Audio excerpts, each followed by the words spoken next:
เอาเพลงนี้แหละตึ๊ดตึ๊ดตึ๊ดตึ๊ด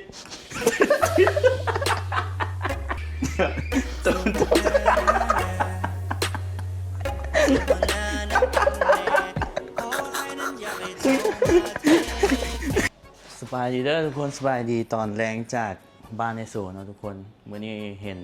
เขาสิเมียนห้องในโซนอนใช้เกาะนะเมื่อคืนนอนใช้เกาะนอนนี่แหละนี่พากันนอนนี่เนาะแบงตอนแรกเคนไอพี่สินอนนี่เนาะกบสินอนนี่แต่ว่าให้ออกมานอนก่อนแบงให้มานอนนี่ไอ้แอร์มันทังแรกกบกับมันนอนข้างกลางให้ออกกันนอนนี่เนาะอันนี้มันก็นุ่มเลยแต่ไม้พาแต่ฮ้อนเห็นป่ะ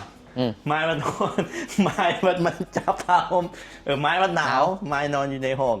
ไม้มันหนาวมันจับผ้าห่มแบงไปแบงมันนอนหดอยู่แอบลงฟังนี่สบายดีเนาะสบายดีโอ้อันคลิปนี้เสียงหูซึกบริษัทเนาะโอ้แน่นอนว่ะนี่ใหม่เด้พอกันลิขสิทธิ์เนาะพอเราเปิดเพลงพอเปิดเพลงลิขสิทธิ์เปิดเพลงไอโซเนาะเป็นเพลย์ลิสต์นะแต่เพิ่นดาวน์โหลดไปเด้ทำอิดน่ะไอโซสิให้ไปนอนโรงแรมแล้วก็เลยว่าโอ้มันหูซึกห่างเหินกันโพดแล้วว่ามันบ่อบอุ่นแล้วมานอนนี่ซะให้น้องก็ว่านอนนี่แหละนอนใส่ก็ได้ขอจะมีแอร์แมนแล้วก็เลยพอดีเนาะมอมีแอร์เดี๋ยวเราใส่แอร์เมื่อคืนนี้นอนเปียกบัดเป็นหยังฝนตกเด็กบออันนี้เป็นน้ำซางน้ำฝนแล้วมันหัวทางลิ้นตัวนี้มันก็เครื่องหกนะทุกคนมันหกเครื่องพวกกบนี่แหละเดี๋ยวกำลังเมียนเนาะกำลังเมียนคลิปนี้สิพาทุกคนไปใช้ก่อนเดี๋ยวมาเบิ่งเดี๋ยวคนหนึ่งคือว่าเห็นเครื่องดึกดำบรรพ์เดี๋ยวไปหยอดยุกเนาะเพลงดังย้อนเครื่องพวกนี้ได้แต่เอามาเลยเอาเพลงดังก็มูเลยเปิดตัวซะแจ้งเกิดนี่เนาะทุกคนหูว่าเพลงยังหูป่ะแม่เสือสาวเดี๋ยวเดาเบิ่งทุกคนหูป่ะติ๊กตอกให้ทุกคนเดาเหมือนกันเนาะตอนนี้เดี๋ยวเบิ่งคุณเดี๋ยวเขาสิเฮ็ดท่าทางให้ทุกคนหูเนาะบางทีทุกคนน่าจะบ่ลึงเอาใส่เป็นตาใช่ไหมเอาพาดิใส่แซมเอาซ้ำนี้ก็ได้บ่ต้องใส่กระดุมจำเอาเพลงนี้แหละตึ๊ดตึ๊ดตึ๊ดตึ๊ด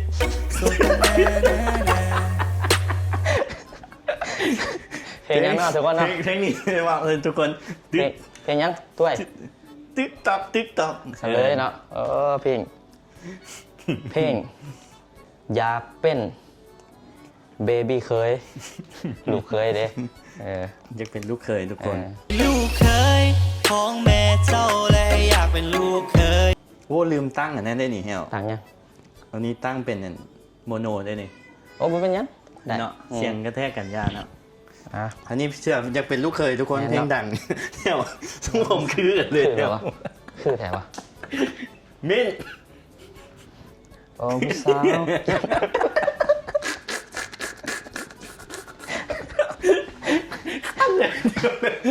เฮ้ยสุดเดี๋ยวถ่ายมุกไปเดี๋ยวถ่ายไว้คือเลยตุ้ม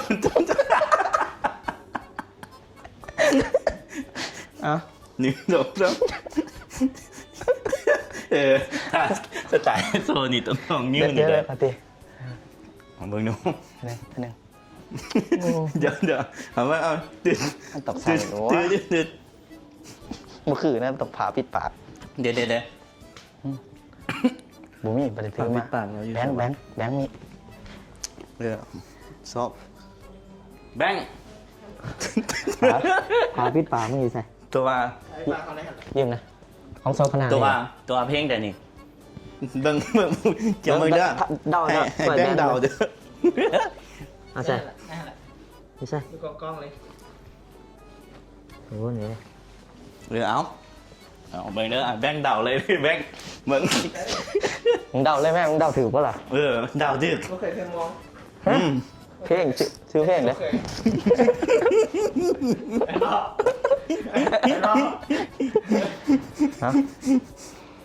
เอามาถ่ายมุมกันหนึ่งสอง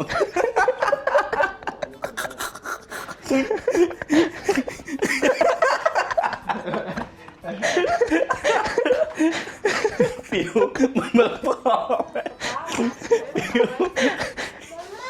มาหรือวะมันเบิกไปหาพ่อ มาดูวะ เออ หาป๊ามาเออป๊าเด้อ ปลาปลา เอา เดี๋ยวอยู่กับป๊า เพื่อบริษัทมันมีฝุ่น โอ้โหเพลงยังเพลงไหนเพลงไหนนี่ เป็นลูกเคย ไม้มาเพลงไหน พ่อแม่ให้ทำนะ อืม ปิด เฉลยเฉลย อยากเป็นลูกเคย อืม เออ อืมเออ เดี๋ยวอยู่ด้วยใส่ไว้ไว้ที่ดาว เดี๋ยวอันนี้เพลงอันนี้แจ้งเกิดเนาะทุกคน เอาต่อไปเครื่องสุดใดไป อันไทยคลิปติ๊กต็อกกันนะเจ้าลงติ๊กต็อก ไม้เอาโทรศัพท์ไม้ แล้วโทรศัพท์กูก็ได้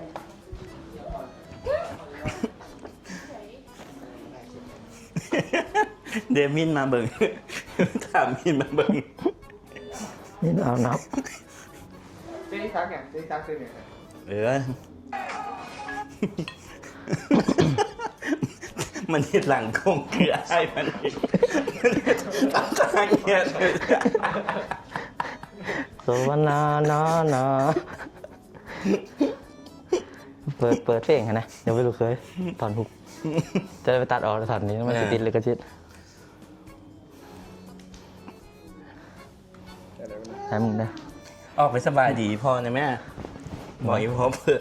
คือเลย ให้เราไปเบิ่งคลิปซะไปหรอ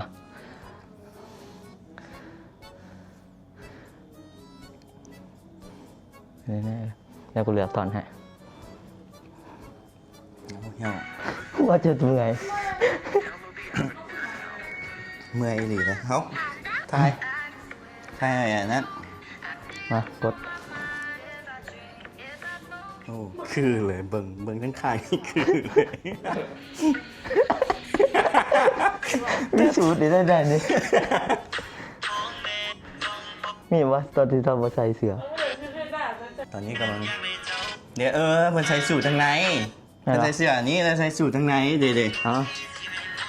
เถอะสูตรคู่กับมี่นะ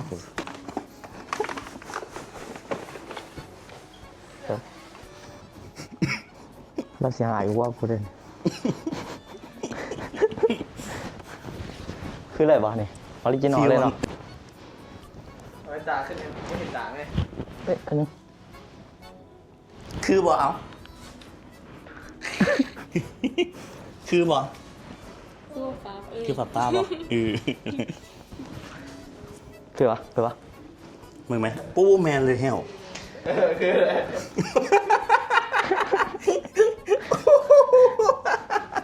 เอา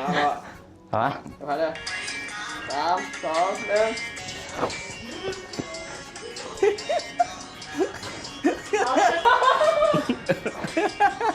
1 ฟิวอะ สู้ป๊าบอก พากันอย่างหัวพ่อข่อยเนาะฟิวอะฟิวกันยังว่าหัว ไม่ได้ขอป๊าเหรอ ลองเปิดพอแม่ทำหาแมนบอก วันนี้ เบิ่งก่อน หยุดเพลงต่อไปวันนี้ มันจะขู่ว่ามันแมนบอก แมนแล้วพ่อแม่ถามหาตัวนี้ แมนวะ แมน เอาเฉลยก่อนแล้ว เอ้า แมนบอก แมนบ่เพลงไหนนี่ เสือเราใส่ ไม่ทราบ พ่อแม่ถามหานะ จะเป็นพ่อแม่ทำหา เนาะพ่อแม่ถามหาเพลงนี่เสือนี่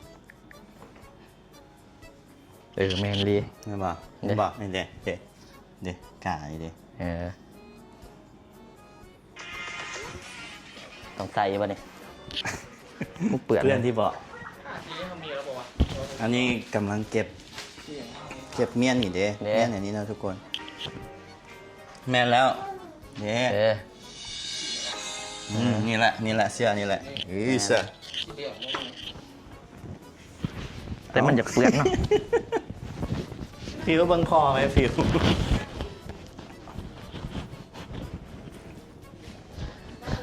เอาแม่นี่มาแม่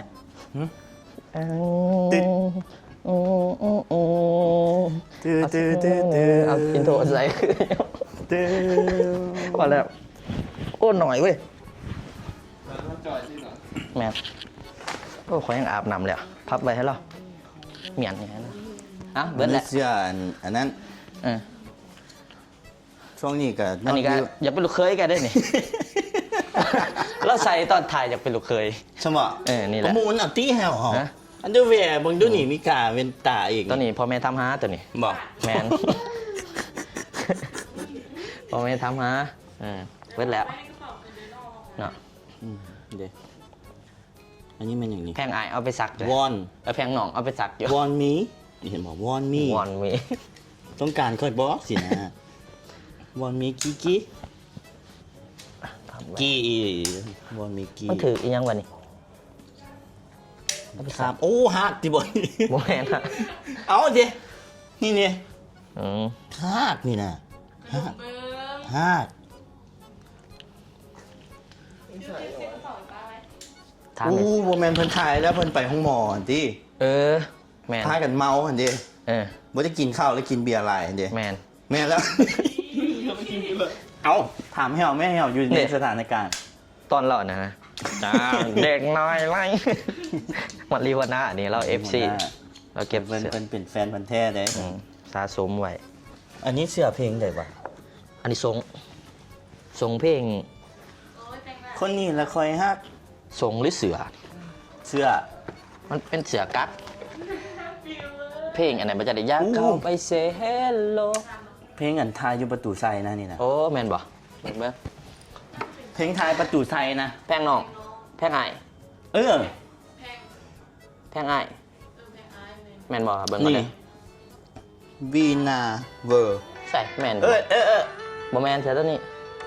มันมีตอนเราใส่ตอนหนึงเบิ่งปะ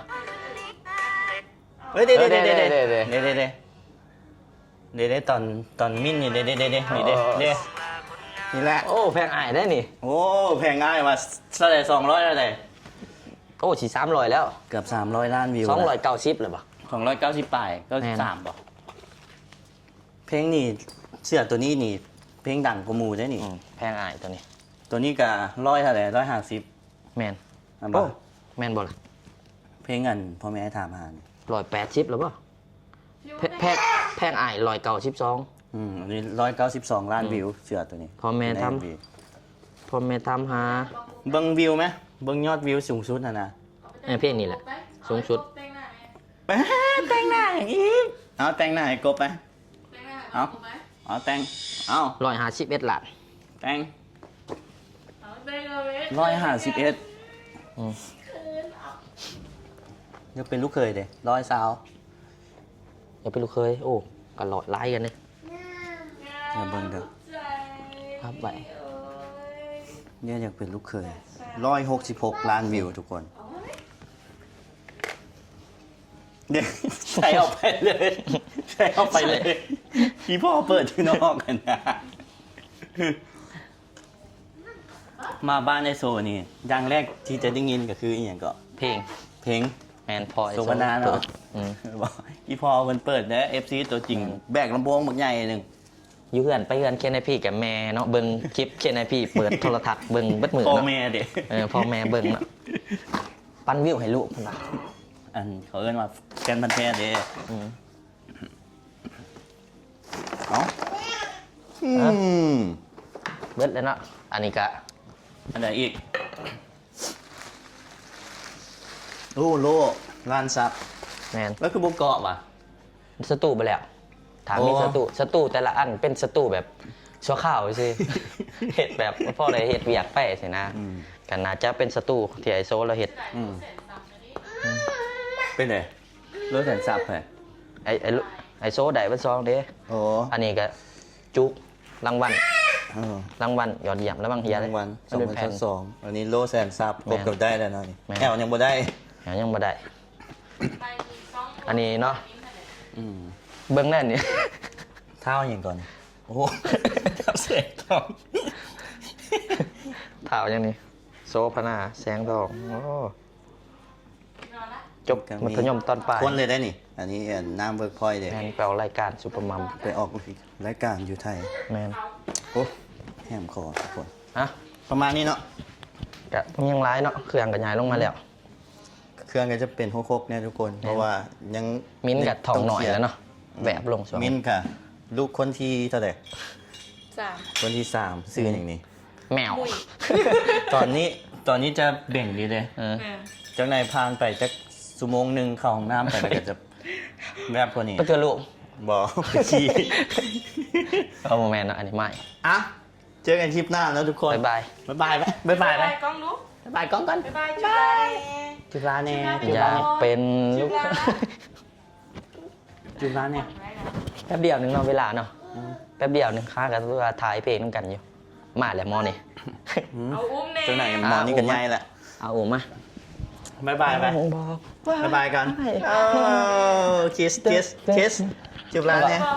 หอมแก้มบ่ให้เอามึงดู หอมแก้มมึงดู หอมแก้มดูฟิวชื่อหอมไป หอมมึง หอมแก้มนะหอมแก้มมากดนะหอมแก้มนะ เอาเลย หอมแก้มไหน หอมแก้มนะหอมแก้มมากดนะหอมแก้มมากดอืม เอา เอ